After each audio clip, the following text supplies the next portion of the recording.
Inès Nefer Ingani est une femme de caractère et très engagée dans ses différentes entreprises. La toute nouvelle présidente nationale de l'Union catégorielle Organisation des femmes du Congo est réputée d'être une grande mobilisatrice et fervente défenseur de la cause féminine.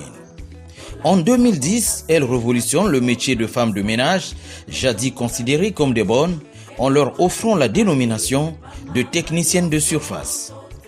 Préoccupée par la préservation du climat de paix au Congo, Inès Nefer Ingani organise le 1er mars 2015 un méga rassemblement au boulevard Alfred Raoul, suivi d'une grande marche, la marche républicaine des femmes pour la paix au Congo.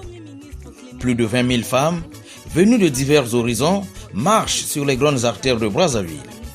Et l'événement, qui est ensuite relayé dans tous les départements du Congo, connaît un grand succès et suscite l'attention de plusieurs médias internationaux à l'égard de cette mobilisatrice, organisatrice de cette marche historique.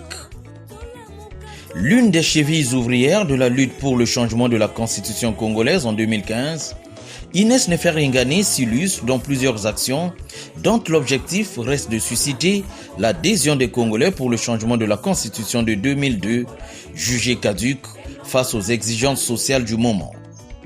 En 2016, dans le cadre de la campagne électorale en faveur du candidat de la majorité présidentielle, Inès Nefer Ingani initie un espace télévisé destiné à la promotion des valeurs du candidat Denis Sassou Nguesso.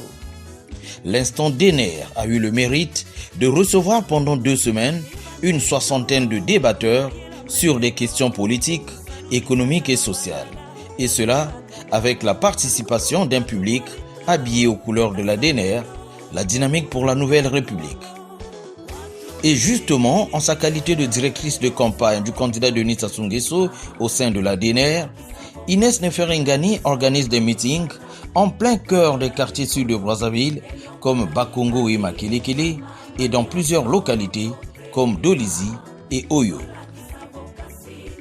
Nommée ministre de la promotion de la femme et de l'intégration de la femme au développement en 2016, Inès Nefer Ingani met les bouchées doubles dans l'application de la résolution 1325 des Nations Unies qui appelle à l'implication des femmes dans les questions de paix et de résolution pacifique des conflits.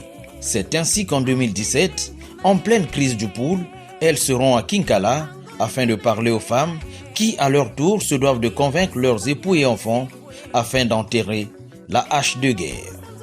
La rencontre avec les femmes du Poul est marquée par la remise de quelques présents.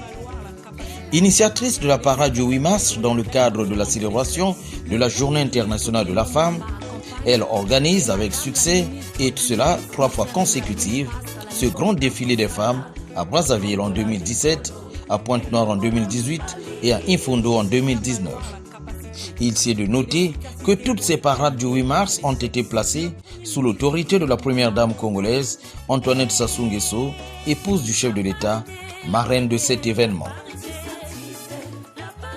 Sur le plan international, Inès Nefer Ingani, ministre de la promotion de la femme, participe à plusieurs réunions sur les questions liées à la condition, au développement et à l'autonomisation de la femme, comme ici à New York aux États-Unis en 2018 et 2019, à Genève en Suisse en 2018, où, à la tête d'une forte délégation, la ministre Ingani défend les couleurs du Congo en passant avec brio l'examen du 7e rapport de la Convention des Nations Unies de lutte contre toute forme de discrimination faite à la femme.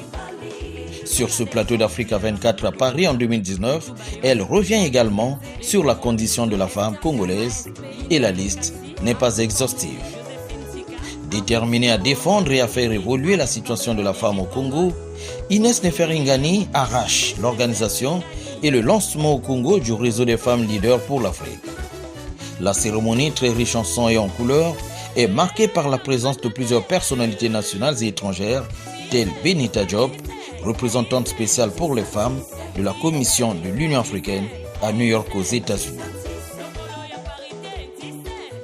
Invitée à 2 reprises à Beijing par le Parti communiste chinois, Inès Nefer Ingani intervient sur la question de l'évolution de la condition de la femme en République du Congo. Grande militante de lutte pour la parité hommes et femmes au Congo, Elle réussit à faire parvenir le projet de loi sur la parité aux portes du Conseil des ministres. À cet effet, une tournée dénommée Le Train de la parité est organisée dans les départements afin d'échanger avec les populations et recueillir leurs avis et contributions. À l'issue de cette tournée, 2 femmes sont nommées pour la toute première fois préfet du département. Autre acquis à mettre à l'actif de la ministre Inès Nefer-Ngani, l'introduction de la nouvelle loi foncière d'une disposition qui permet l'acquisition des terres par tous, car dans certains départements comme la Likwala, les femmes n'y étaient pas autorisées. Sur le plan politique, la nouvelle chef de l'OFC Union catégorielle est la toute première femme à être élue députée dans le 4e arrondissement de Brazzaville-Mongali, et cela dès le premier tour des législatives de 2017. Femme de cœur et de proximité, elle brille par des actes de solidarité et d'humanisme envers les autres et surtout vis-à-vis des plus vulnérables.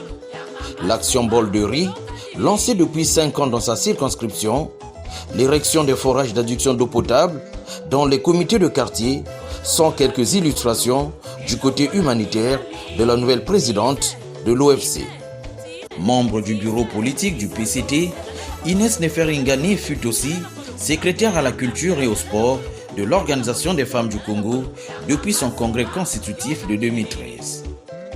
Dans le cadre des préparatifs du 5e congrès ordinaire du Parti congolais du travail, Inès Nefer-Ngani mobilise au Palais des Congrès près de 7500 femmes à la faveur d'une campagne d'adhésion.